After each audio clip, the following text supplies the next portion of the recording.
Hello everyone, welcome back to my podcast video. I'm Aurelia Saffa Firdausy with my illustrious student number 148. So today we are talking about something that we all probably love, which is chocolate. But you know what? There's a twist behind that sweet taste. It's actually an unfired story. So, for your information, most of the world's cocoa comes from West Africa, but the people who grow it in there, they only earn very little money. Meanwhile, the big money goes to companies in Europe and the United States. So, today, we are going to talk about how countries like Ghana and Ivory Coast are trying to change that and take back more of the value we have created.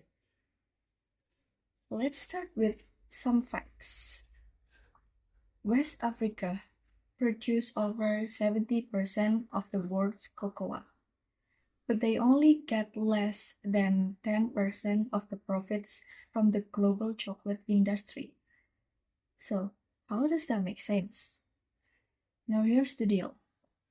African farmers grow the cocoa beans, but most of the money comes from turning those beans into chocolate bars, branding them, and selling them in fancy packaging, as we all know. And all of that happens in Europe and the United States. So a farmer in Ghana might work all day or even every day, but still struggle to make a living. Meanwhile, a chocolate bar in a store can cost 30 or 40 times more than the cocoa used to make it.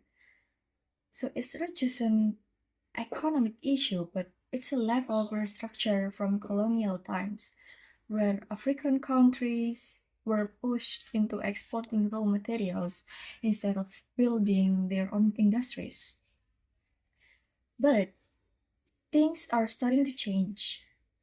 Ghana and Ivory Coast have decided they're done playing the same old role. So they're taking some bold steps. The first is a new price rule called the living income differential.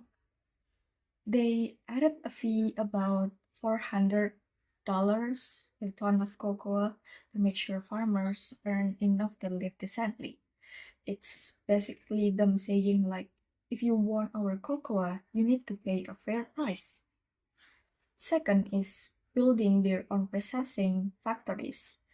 So instead of exporting raw beans, they want to clean the cocoa, make cocoa butter and cocoa paste, or even produce their own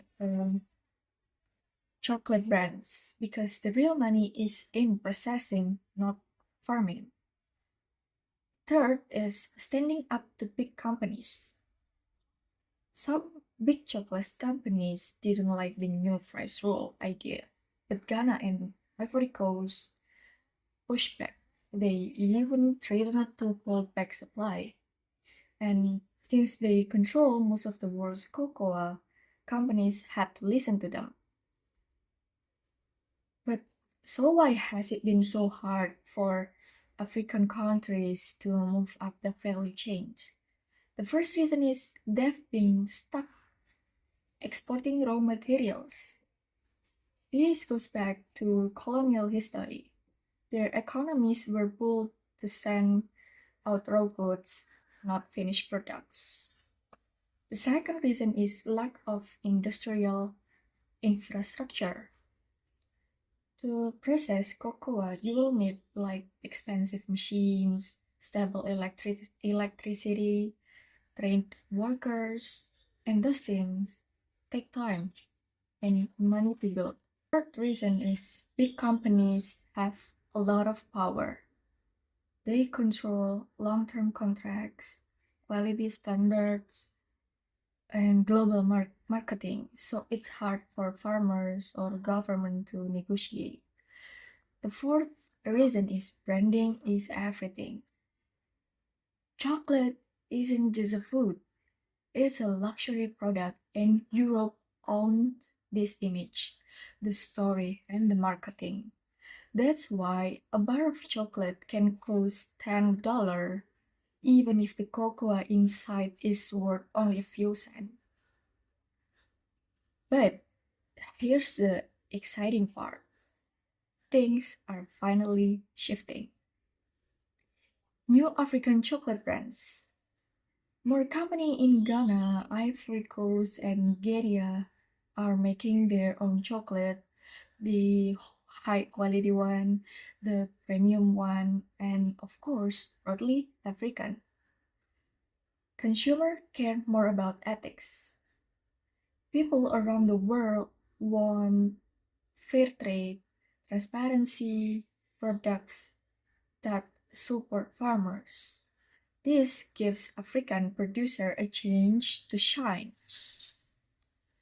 Governments are more confident. Policies like the living income differential show that African countries can work together and push back against unfair pricing. And the last one is more investment is coming in.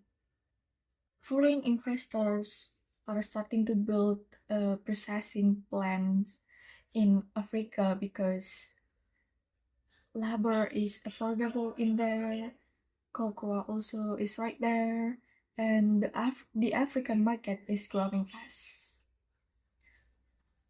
So, what does all this mean? The story of chocolate isn't just about a sweet treat, it's about fairness. It's about who gets reward for their work. And it's about countries that have been stuck at the bottom finally trying to climb up. So, when next time you eat a chocolate bar, maybe think about the farmers who grow the cocoa. And maybe you can choose a brand that supports them.